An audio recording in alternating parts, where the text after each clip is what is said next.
मिथिला के हृदय स्थलीय मधुबनी में मधुश्रावणी की धूम। मिथिला के मधुबनी जिले में मधुश्रावणी की धूम है। बताया जा है कि मधुश्रावणी में नई दुल्हन अपने पति की लंबी उम्र के लिए कई त्याग करती है।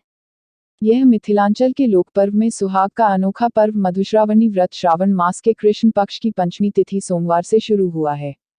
यह पर्व दी 18 जुलाई से 31 जुलाई तक चलेगा। इस पर्व में मिथिला की नवविवाहिता अपने पति की दीर्घायु के लिए माता गौरी और भोलेनाथ की पूजा करती हैं। पूरे 14 दिनों तक चलने वाला इस व्रत में बिना नमक का भोजन ग्रहण किया जाता है। इस पूजा में पुरोहित की भूमिका में भी महिलाएं ही रहती हैं। इस अनुष्ठान के पहला और अंतिम दिन वृहद विधि विधान से पूजा होती है। ऐसी धार्मिक मान्यता है कि इस दौरान माता पार्वती की पूजा का विशेष महत्व होता है। इसके साथ ही इस पर्व की अनोखी परंपरा भी मिथिला में देखने को मिलती है।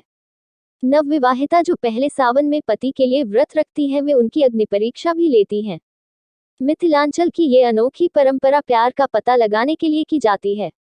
शादी के पहले सावन में इस अग्नि परीक्षा में पत्नी का घुटना जलाया जाता है। पति अपनी पत्नी के घुटने पर पूजा घर में रखे गए दीपक की जलती बाती प्रेम के साथ दागता है। इसमें दोनों का करुण सार भी देखने को मिलता है। सजी धजी दुल्हन के रूप में विवाहिता उफ तक नहीं करती। कहा जाता है कि इस परीक्षा में विवाहिता के घुटने में जितना बड़ा फफोला पड़ता है, पति पत्नी में प्यार उतना ही गहरा होता है। पहली बार मधुश्रावणी व्रत रख रही विवाहिता की अग्नि परीक्षा की परंपरा नई नहीं है। मिथिला में ये काफी प्राचीन है। मान्यता के अनुसार पूजा के अंतिम यानी 13वें दिन सावन शुक्ल तृतीया तिथि को नया जोड़ा पूजा करता है और फिर पति पत्नी की आंखों को पान के पत्ते से बंद कराता है। इसके बाद दीपक की जलती हुई रुई या कपड़े की बाती से पत्नी के घुटनों पर दागता है। कहा जाता है कि छोटे से घुटने में हल्का सा स्पर्श मात्र से प्यार की गहराई का पता चल जाता है। माने ये उस तरह नहीं दागा जाता, लेकिन हल्के स्पर्श से बड़ा सा फफोला पड़ जाना पति पत्नी के बीच असीम प्यार को दर्शाता है। वहीं अन्य महिलाएं जो इस व्रत को करती हैं, वे पूजा के माध्यम से सुहागन अपनी सुहाग की रक्षा की कामना करती है। गीत भजन आदि गाकर और भक्ति पूर्वक पूजा कर मधुश्रावणी के पूजा के दौरान हर एक दिन अलग अलग कथाएं कही जाती हैं। इन लोककथा में सबसे प्रमुख राजा श्रीकर और उनकी बेटी की कथा है। मधुश्रावणी पूजा के दौरान ऐसी मान्यताएं हैं। नवविवाहिता अपने मायके चली जाती हैं और वहीं इस पर्व को मनाती हैं। मैनी के पत्ते, बांस का पत्ता अर्पण आदि देकर पूजन स्थल को सजाया जाता है। मिट्टी से नाग नागिन की आकृति बनाकर सुंदर रंगों से सजाती है। हाथी की भी आकृति बनती है। पूजा के अंतिम दिन इसे जल में प्रवाहित कर दिया जाता है। मान्यता है कि इस पूजन से वैवाहिक जीवन में स्नेह और सुहाग बना रहता है। पति पत्नी के बीच प्रेम को दर्शाता है। पंडित अनुसार श्रावण शुक्ल तृतीया 31 अगस्त यानी मधुस्वामी व्रत के अंतिम दिन टैमी दागने की भी अनोखी परंपरा है। इसमें पति अपने पत्नी की आंखों को पान के पत्ते से ढक देता है और महिलाएं दिए की लौ से नवविवाहिता के घुटने को दागती हैं, जिसे टैमी दागना भी कहते हैं। मान्यता है कि यह पति पत्नी के प्रेम भाव को दर्शाता है। ब्यूरो रिपोर्ट लक्ष्य। श्रावण महीना में सबसे बड़ा उत्तम त्योहार है मधुश्रावणी पावन। श्रावण महीना की ये नाग पंचमी पूजा जो है सबसे बड़ा उत्तम किया जाता है त्योहार है। नई नई शादी वाली जो पहली दुल्हन जो नई नई शादी होती है, नई दुल्हन है, इसके सबसे पर्व जो है सबसे बड़ा उत्तम त्योहार है। टेमी का क्या विध होता है? टेमी का विध होता है जो लास्ट मधुश्रावणी पावन होता है। 15 दिन हम लोग लास्ट लोड़ते हैं, फूल तोड़ते हैं, फूल लोड़ते हैं, फिर इसको सजाते हैं, हर मंदिर में जाते हैं, हर कपड़ा पहनते हैं, फिर लास्ट दिन हम लोग को टेमी पड़ते हैं पैर पर। इससे शुभ माना जाता है, वो अच्छा होता है। ये हम लोग का बड़ा नियम है। उसका ये मानना है, टेमी देने का मतलब ये मानना है कि अगर वो फूले निकलते हैं तो इनसे सास जो है उनको बहुत ज्यादा मतलब मानती है। इस तरह से मतलब मानना है।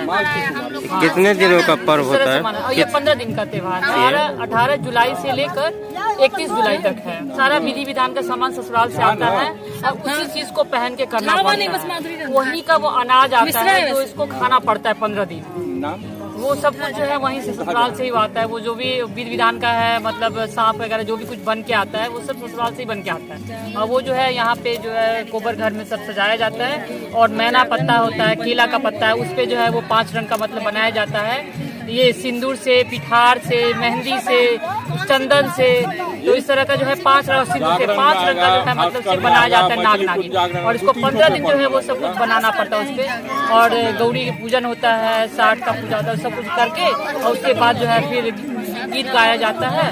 फिर एक दिन चना वना, पहला दिन तो चना परस दिया गया, और अगला दिन जो है इस तरह से पूजा होके गीत गात होता है, चले जाते हैं। लेकिन लास्ट दिन जो है फिर वो टेमी पड़ता है, उस दिन चना वना बढ़ता है और फिर सभी अपने अपने घर चले जाते हैं। यही साइड हो जाता और घुमाओ एक साइड फेस करो ना। हाँ, अपना फूल पर ध्यान दियो।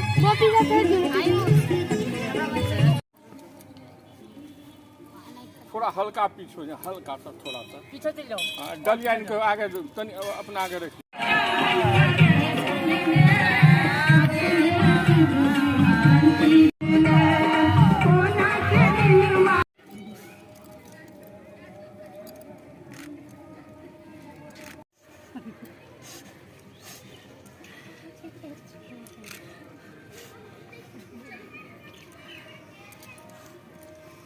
श्रावण महीना में सबसे बड़ा उत्तम त्योहार है मधुश्रावणी पावन, श्रावण महीना की।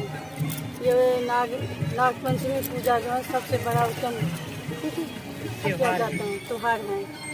नई नई शादी वाले जो पहली दुल्हन जो नई नई शादी होती है, नई नई दुल्हन जो है, इसके सबसे पर्व जो है सबसे बड़ा उत्तम त्योहार है। वो टेमी का क्या विध होता है?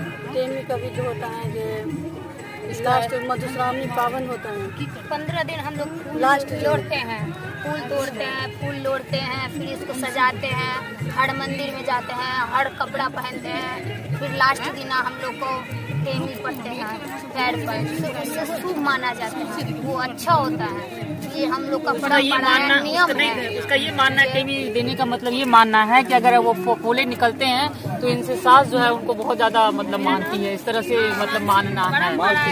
कितने दिनों का पर्व होता है? और ये 15 दिन का त्योहार है। 18 जुलाई से लेकर 31 जुलाई तक है। सारा विधि विधान का सामान ससुराल से आता है और उसी चीज को पहन के करना पड़ता है। वही का वो अनाज आता है जो इसको खाना पड़ता है 15 दिन। वो सब कुछ जो है वहीं से ससुराल से ही आता है। वो जो भी विधि विधान का है मतलब सांप वगैरह जो भी कुछ बन के आता है वो सब ससुराल से ही बन के आता है। और वो जो है यहाँ पे जो है गोबर घर में सब सजाया जाता है, और मैना पत्ता होता है, केला का पत्ता है, उस पे जो है वो 5 रंग का मतलब बनाया जाता है। ये सिंदूर से, पिठार से, मेहंदी से, चंदन से, तो इस तरह का जो है 5 रंग सिंदूर से 5 रंग का जो है मतलब से बनाया जाता है नाग नागिन। और इसको 15 दिन जो है वो सब कुछ बनाना पड़ता है उसपे, और गौरी की पूजन होता है, 60 का पूजा होता है, सब कुछ करके और उसके बाद जो है फिर गीत गाया जाता है। फिर एक दिन चना वना, पहला दिन तो चना परस दिया गया, और अगला दिन जो है इस तरह से पूजा होके गीत गात होता है, चले जाते हैं। लेकिन लास्ट दिन जो है फिर वो टेमी पड़ता है, उस दिन चना वना बढ़ता है और फिर सभी अपने अपने घर चले जाते हैं।